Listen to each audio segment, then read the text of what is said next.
با سلام دوستان، اومدیم سراغ تحلیل تایم بیت کوین امروز و میخوایم بیت کوین رو با توجه به قوانین گذشته تحلیلش بکنیم و جذابیت داستان رو بدونیم.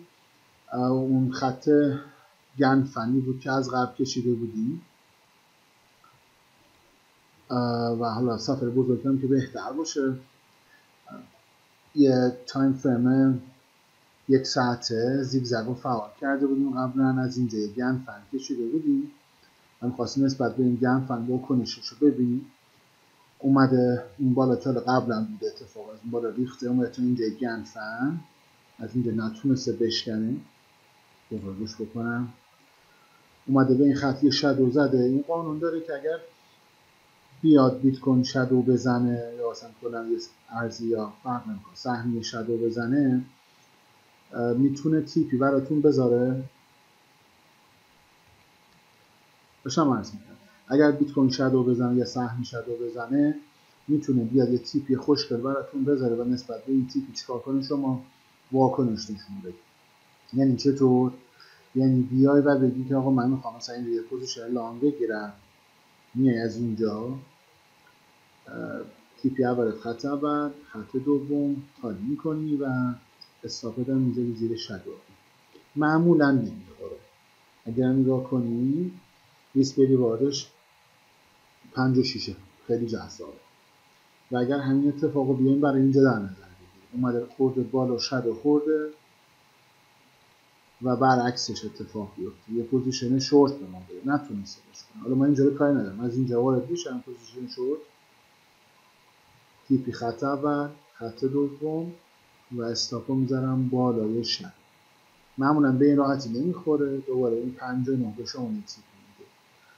اینجا خالی میکنید، یه کاری باش نداریم. اینجا که فعلا زمانی که بازی نمی‌کنیم مثلا کاری باش نداریم، میایم به اینجا میرسیم.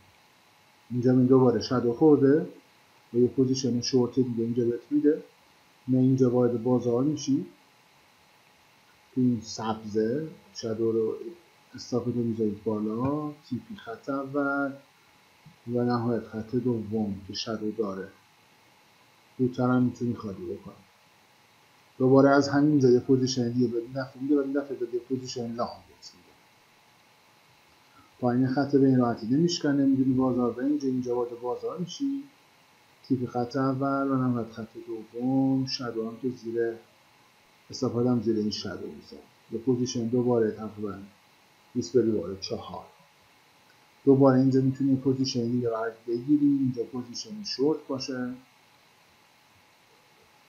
یه پوزیشن شورت اومده شادو زده، نه اینجا پوزیشن شورت میگیریم، استاپ بالای شادو، بالای خط گرم میتونی بذاریم، خط اول و نهایت به خط دوم. حالا به خط اول رسیده، همینجا میتونی از معامله خارج بشی. ریسک بری واردم تقریبا 2 خیلی سود داره بهت میده. اگر هم دید اینجا میتونی ریسک فریش بکنی و تا تقریبا محدوده های 36-37 برای بیت کوین داشته باش. ولی خب توصیه میشه این کار نکنه تا همینجا از معامله خارج بشی. معامله خیلی خوب داشتی، اینم داستان گرم و نهایت معامله شد. اینجا وای میسه نگاه میکنیم، میبینیم که اگر به سمت بالا حرکت کرد و شادو به این خط زد تو تایم فریم 1 ساعته، شما تا اونجا تیپی میگه اگه شکسته چیکار میکنیم؟ تیپی تو میاری کنیم، فرض بگه لایو باشه و در نهایت سود خوب بهت میده. چه از اینجا بشکنه بریزه از به 4% بهت میده تو 2 روز، چه از اینجا به سمت بالا حرکت بکنه میتونه شما از 3% 4% تا 30 بکنه. ولی خب چون خط قبلی اگر داشته باشیم 38 به این راحتی نتونسته بشکنه تو تایم فریم هفتگیه، احتمالات اینجا برسه دیگه بعد نتونه بالا بره. اگه شکسته تو سمت 42-44 هم میده و خب دوباره تیپی دو و سود خوب ازش میگیرید. موفق باشید.